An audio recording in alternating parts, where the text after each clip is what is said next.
আমরা মনে করি রাজনীতি আলেমদের দায়িত্ব নয়। এটা একটা ভুল ধারণা, এটা একটা মূর্খতাপূর্ণ ধারণা। রাজনৈতিক নেতৃত্ব এটা শুধু আমাদের নবী নয়, সমস্ত পয়গম্বরদের অন্যতম একটা উত্তরাধিকার।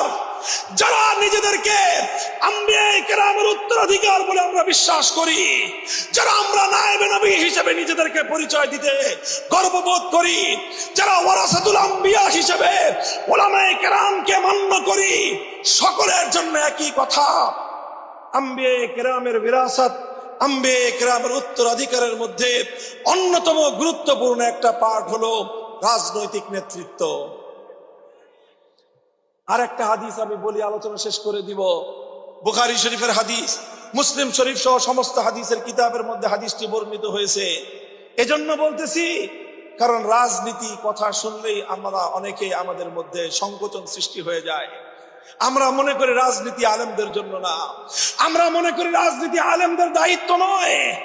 এটা একটা ভুল ধারণা, এটা একটা মূর্খতাপূর্ণ ধারণা।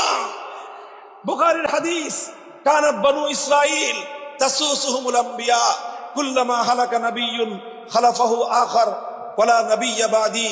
আল্লাহর নবী বলেছেন, আমাদের পূর্বে, আমার পূর্বে দুনিয়াতে আল্লাহ পাক যাদেরকে নবী বানিয়ে পাঠাতেন, তাসুসুহুম সাসায়াসুসু মিনাস সিয়াসাতি, সিয়াসাতুন শব্দ থেকেই মাখুজ, এটা বের হয়েছে। তাসুসুহুমুল আম্বিয়া, আমার পূর্বের নবীরা তাদের কওমের রাজনৈতিক নেতৃত্ব দিতেন।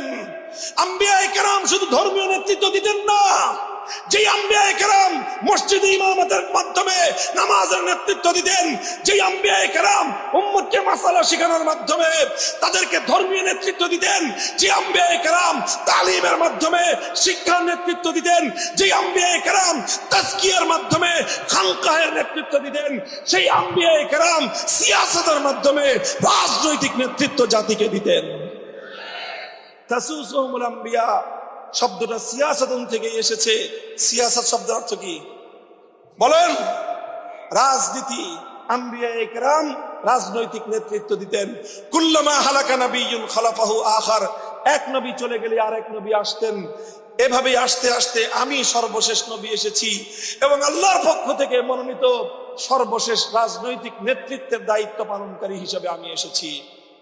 ওয়ালা নাবিয়্যা বাদি, আমার পরে আর কোন নবী আসবে না। তাহলে এই রাজনৈতিক নেতৃত্ব যাবে কোথায়? তারপরে উম্মতের সবচেয়ে বড় আলেম ওমরে ফারুক, উম্মতের রাজনৈতিক নেতা। ওমরে ফারুকের পরে উম্মতের সবচেয়ে বড় আলেম